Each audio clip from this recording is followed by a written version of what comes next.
మెడక కూడా చుట్టుకునే పరిస్థితులు స్పష్టంగా కనబడతా ఉన్నాయి.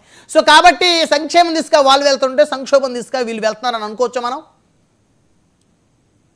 ఖచ్చితంగా సంక్షోభం దిశగా వైసీపీ పార్టీ వెళ్తుందన్న దాంట్లో డోకా అక్కర్లేదు. ఎందుకంటే సీరియస్ గా జరుగుతున్నాయి, కేసులన్నీ సీరియస్ గా జరుగుతున్నాయి కాబట్టి సంక్షోభం అయితే ఎంతో కొంత అధినాయకుడి దగ్గరికి దాకా రాలేదు కదా అని చెప్పి సంక్షోభం లేదంటున్నారేమో కానీ సంక్షోభం అయితే ఖచ్చితంగా ఉంది. కానీ సంక్షేమం విషయంలో ఇప్పుడు సంక్షేమం విషయంలో తెలుగుదేశం పార్టీ లేదంటే మిగతా కూటమి పార్టీలు అన్ని కలిసి కృషి చేస్తున్నాయి. కానీ ఇప్పుడు రమేష్ గారు చెప్పిన విషయాల్ని మనం చాలా సీరియస్ గా తీసుకోవాలి. ఎందుకంటే ఆయన ఎక్కడ ఎంతమందికి ఇచ్చారు, ఎంతమందికి ఇవ్వలేదు, గత ప్రభుత్వంలో ఇచ్చినవి ఇప్పుడు ఇచ్చినవి క్లియర్ గా చెప్పారు. వాళ్ళు ప్రతిపక్షంలో ఉన్నంత మాత్రాన మనం వాళ్ళని తీసేయక్కర్లేదు. వాళ్ళు ఇచ్చిన వాస్తవాలు ఏవైతే ఉన్నాయో వాటిని కూటమి ప్రభుత్వం అవి నోట్ చేసుకుని, రమేష్ గారు ఏవైతే చెప్తున్నారో వాటిని నోట్ చేసుకుని ఇవి ఎందుకు జరుగుతున్నాయి, ఒకవేళ నిజంగా అంటే అనర్హులను తీసేస్తే పర్వాలేదు, ఇబ్బంది ఏం లేదు. ఇప్పుడు పెన్షన్ల విషయమైనా మిగతా ఏ విషయాల్లో అయినా సరే అనర్హులను తీసేస్తే ఇబ్బంది ఏం లేదు. ఎందుకంటే మనం అసలు మనకున్న వైట్ కార్డులు చూస్తే మన జనాభా కన్నా ఎక్కువ ఉన్నాయి. సో వీళ్ళు వైట్ కార్డులు తీసేసామనుకోండి, తీసేస్తే ఇప్పుడున్న ప్రభుత్వం ఒకవేళ తీసేసింది అనుకోండి, చూసారా ఎంత ఘోరం జరిగిపోతుంది అంటారు. కానీ వాస్తవంగా కోటీశ్వర్లకు కూడా వైట్ కార్డులు ఉన్నాయి. అందువల్ల కట్ చేసినంత మాత్రాన అదేదో ఘోరం జరిగిపోయిందని కాదు. అందుకనే ఇప్పుడు రమేష్ గారు లాంటి వాళ్ళు అవి ఏం జరిగిందనేది క్లియర్ గా గమనించి ఎక్కడన్నా అర్హులకి ఏమన్నా కనుక ఇబ్బంది జరిగితే వాటిని ప్రభుత్వం దృష్టికి తీసుకురావాలి. ఖచ్చితంగా దాన్ని ప్రభుత్వం కూడా దృష్టిలో పెట్టుకోవాలి. ఇప్పుడు వారేమన్నారంటే 4 లక్షల మందికి ఆ సంక్షేమ పథకాలు పీకేశారు, వారు అర్హులేనా అని చెప్పేసి పెన్షన్స్ విషయంలో 4 లక్షలు చెప్పారు. మిగతా విషయాల్లో కూడా కొన్ని కోతల గురించి చెప్పారు. రైతుల విషయంలో కూడా కొన్ని కోతలు చెప్పారు. సో ఇవన్నీ ఏదైనా కానీ ఏదైతే చెప్పిందో కూటమి ప్రభుత్వం ఏదైతే ప్రామిస్ చేసి వచ్చిందో ఆ ప్రామిస్ నిలబెట్టుకోవాల్సిన అవసరం ఉంది ఖచ్చితంగా. ఇది ప్రజల తరఫున మన అందరం అడిగేది. వాళ్ళ కృషి చేస్తున్నారు, ఖచ్చితంగా కృషి చేస్తున్నారు. ఏదైతే సూపర్ 6 అన్నారో ఆ సూపర్ 6 ను అమలు చేసే ప్రయత్నం చేస్తున్నారు. రేపు ఆగస్టు 15కి సూపర్ 6 కంప్లీట్ అయిపోతాయని చెప్తున్నారు. కానీ వాళ్ళు కంప్లీట్ అయిపోయాయని చెప్పినంత మాత్రాన బ్రహ్మనాయుడు గారు మీరు నేను మాత్రం సాటిస్ఫై అవ్వకూడదు. రమేష్ గారు లాగానే మనం కూడా కొంత చూడాలి. ఇందులో రమేష్ గారు చెప్తున్న దాంట్లో వాస్తవాలు ఎంత, నిజంగా అనర్హులు ఎవరికన్నా ఇబ్బంది జరుగుతుందా, అక్కడైనా అనర్హులు కనుక వెళ్ళిపోతే ఇబ్బంది ఏం లేదు, అర్హులకి ఏమైనా ఇబ్బంది జరుగుతుందా, ఇది మీలాంటి వాళ్ళు నాలాంటి వాళ్ళు కొంచెం దృష్టిలో పెట్టుకుని వీటిని కూడా మళ్ళీ మనం కూడా ప్రభుత్వం దృష్టి తీసుకొస్తే ఏమవుతుందంటే ఇప్పుడున్న ప్రభుత్వం ఏదైతే సూపర్ 6 అంటుందో ఆ సూపర్ 6 కంప్లీట్ గా అమలయ్యేలాగా సమర్థవంతంగా అమలయ్యేలాగా ఉంటుంది. అది ప్రభుత్వానికి కూడా మంచిది. ఎందుకంటే ఇప్పుడు ప్రభుత్వం ఉన్నది అమలు చేయడానికి ప్రయత్నం చేస్తున్నప్పుడు ఏదో 1-2 తగ్గించినందువల్ల మొత్తం చేసినంత వేస్ట్ అవుతుంది. ఇప్పుడు 100 మందికి ఇవ్వాలి, 100 మందికి ఇవ్వాల్సిన 95 మందికి ఇచ్చారు, 5 మందికి ఇవ్వాల. రమేష్ గారు లాంటి వాళ్ళు ఖచ్చితంగా విమర్శిస్తారు. దానివల్ల 95 మందికి ఇచ్చింది కూడా వేస్ట్ అవుతుంది. అంటే ఈ ప్రభుత్వం ఏం చేయట్లేదు అనేది వస్తుంది. కాబట్టి మీలాంటి వాళ్ళు నాలాంటి వాళ్ళు ఖచ్చితంగా 5 మందికి కూడా ఇవ్వమని చెప్పాలి. అంటే అర్హులకి మాత్రమే, అనర్హుల గురించి నేను మాట్లాడట్లా. రమేష్ గారు చెప్పిన దాంట్లో అనర్హులు ఉంటే అది మనకి సంబంధం లేదు, అసలు వాళ్ళకి ఇవ్వాల్సిన అవసరం కూడా లేదు.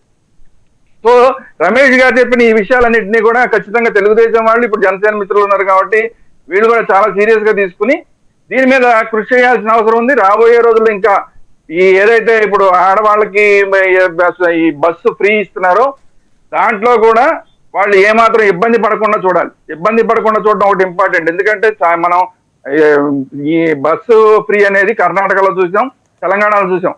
చివరికి కొన్ని బస్సుల్లో నుంచి ఆడవాళ్ళని మధ్యలో దింపేసి వెళ్ళిపోయిన వ్యవహారాలు చూసాం. అంటే గలాటాలు జరుగుతున్నాయి. ఇలాంటివన్నీ కూడా జరగకుండా అంటే అధ్యయనం చేయాలి. ఎప్పుడైనా సరే మనం ఒక పథకం చేస్తున్నాం అంటే దాని మీద అధ్యయనం చేయాలి. కర్ణాటకలో ఏం జరిగింది, తెలంగాణలో ఏం జరిగింది, ఆ లోపాలు ఏమున్నాయి, ఆ లోపాలని మనం సరిదిద్ది ఆంధ్రప్రదేశ్ లో తీసుకురావడం ఎలా అన్న దాని మీద కృషి చేయాలి. అట్ ది సేమ్ టైం ఇందాక రమేష్ గారు చెప్పిన దాంట్లో ఒక మంచి విషయం ఏంటంటే గతంలో మేము కేంద్ర ప్రభుత్వంతో సంబంధం లేకుండా రైతులకు ఇస్తామన్నారు, ఇప్పుడు కేంద్ర ప్రభుత్వంతో లింక్ పెట్టి ఇస్తున్నారు అనేది. గతంలో అందరూ అన్ని ఛానల్స్ లోనూ కూడా అప్పుడున్న ప్రభుత్వాన్ని, జగన్మోహన్ రెడ్డి గారి ప్రభుత్వాన్ని విమర్శించాము. విమర్శించిన దేనికి ఇలాగే చేశారు, విమర్శించాం. సో అదే పని ఇప్పుడు ఈ ప్రభుత్వం చేస్తున్నప్పుడు దాన్ని నాలాంటి వాళ్ళు అయితే సమర్థించలేం. ఇప్పుడు మీరు సరి చేసుకోవాలి. ఎప్పుడు జగన్మోహన్ రెడ్డి గారిని ఏమైతే విమర్శించామో ఇప్పుడు మీరైనా విమర్శలకు గురయ్యే అవకాశం ఉంటుంది. కాబట్టి నేనేమంటానంటే మీరు ఏదైతే చెప్పారో అది ఇవాళ మీకు 5 సంవత్సరాల టైం ఇచ్చారు. ఏదో వైసీపీ వాళ్ళు అర్జెంట్ గా చేసేయమంటున్నారు. అలా ప్రజలకు మీరెందుకు లొంగుతారు? మీకు 5 సంవత్సరాలు టైం ఇచ్చారు, మీ దగ్గర డబ్బులు పోగేసుకోండి, మీ దగ్గర ఖజానాలో డబ్బులు లేవంటున్నారు, డబ్బులు పోగేసుకుని ఒక్కొక్కటి చేయండి. ఒకటి చేసినా అర చేసినా సమర్థవంతంగా చేయండి.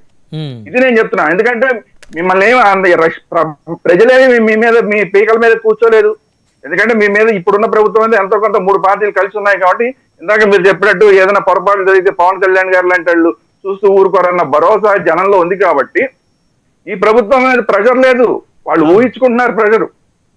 సో అందువల్ల ఒకటి చేసామా 2 చేసామా లేదంటే అర్జెంట్ గా 6 చేసేయాలని తొందరలో కొన్ని లోపాలతో చేస్తే గనక ఆ లోపాలే హైలైట్ అవుతాయి, చేసిన మిగతాదంతా మీద వృధా అవుతుంది. కాబట్టి దాన్ని దృష్టిలో పెట్టుకోండి.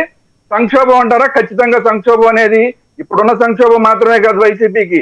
వైసీపీ మిత్రులు రమేష్ గారు లాంటి వాళ్ళందరూ గుర్తుపెట్టుకోవాల్సింది ఏంటంటే, ఇప్పుడు ఒక్కటే లెక్కర్ విషయంలో చాలా సీరియస్ గా జరుగుతుంటేనే ఎంత సంక్షోభం పార్టీ అంటే సంక్షోభం అంటే పార్టీ ఏదో ఇప్పటికిప్పుడు మూతపడిపోతున్నా ఆ సంక్షోభం కాదు. సమస్యలన్నీ అధినేత మెడకు ఉచ్చు బిగుస్తా ఉంటే మరి ఆ వ్యవస్థ సంక్షోభంలోకి వెళ్ళినట్టే కదా సార్ ఆర్గనైజేషన్, ఆ పార్టీ. అదే అంటే దానికి ఇంకా టైం ఉంది కాబట్టి ఇంకా రమేష్ గారు మాకేం రాలేదంటారు. ఇంకా సెగ తగలలేదు అసలు, పైదాకా ఇంకా సెగ తగలలేదు కదా. పైదాకా సెగ తగిలితే అప్పుడు తెలుస్తుంది. అందువల్ల ఏంటంటే అంటే నేను ఇక్కడ చెప్పేది ఏంటంటే బ్రహ్మనాయుడు గారు, ఇది ఒక లిక్కర్ స్కామ్ గురించే మనం సంక్షోభం దాకా అనుకుంటున్నాం. రేపొద్దున ఇంకా చాలా ఉన్నాయి, ఇసుక గాని గనులు గాని ఇవన్నీ చాలా ఉన్నాయి. ఇవన్నీ కూడా ఒక్కొక్కటి పేకప్ చుట్టుకోవడం మొదలు పెడితే ఖచ్చితంగా సంక్షోభంలో అంటే డే బై డే ఇంకా సంక్షోభంలోకి వెళ్ళే అవకాశం ఉంది. దాన్ని ఎలా పరిష్కరించుకోవాలన్న విషయం మీద ఖచ్చితంగా రమేష్ గారు దృష్టి పెట్టాలి. రమేష్ గారు అంటే మొత్తం వైసీపీ అధినాయకత్వం అందరూ కూడా దృష్టి పెట్టాలి. ఎందుకంటే పార్టీ రోజుకి ఒక కేసులు పెరిగిన కొద్ది సంక్షోభాలు పెరిగిపోతూ ఉంటే పార్టీనే పోయే ప్రమాదం ఉంది. ఎందుకంటే ఇన్ని చేసిందా ఈ పార్టీ అనేది ప్రజల్లో వచ్చే అవకాశం ఉంది. కాబట్టి మీకు నాకు ఏ పార్టీ లేదు కాబట్టి బ్రహ్మనాయుడు గారు వాళ్ళకి మంచి మాట చెప్తాం, వీళ్ళకి మంచి మాట చెప్తాం. వైసీపీ కూడా రాబోయే రోజుల్లో వచ్చే సంక్షోభాలని ఎలా తట్టుకోవాలన్న దాని గురించి ఇప్పుడే రెడీ అవ్వకపోతే మాత్రం చాలా పెద్ద సంక్షోభంలోకి, ఇప్పుడు మాట్లాడుతున్న సంక్షోభం ఇంకా చిన్నదే, రాబోయే రోజులు ఇంకా పెద్ద సంక్షోభాలు రాబోతున్నాయి. దానికి కూడా ఈ పార్టీ ప్రిపేర్ అవ్వాలి. మీరు అన్నది వాస్తవం, సంక్షేమం నడుస్తోంది, సంక్షోభం నడుస్తోంది. 2 పార్టీలోనూ సంక్షేమం 2 నడుస్తున్నాయి, ఎప్పుడు నడుస్తూనే ఉంటాయి రాజకీయ పార్టీల్లో. మీరు పెట్టింది అయితే మాత్రం కరెక్టే, రమేష్ గారు కాదంటున్నారు కానీ మీరు పెట్టింది అయితే కరెక్టే. ఎందుకంటారు మా ఇప్పుడు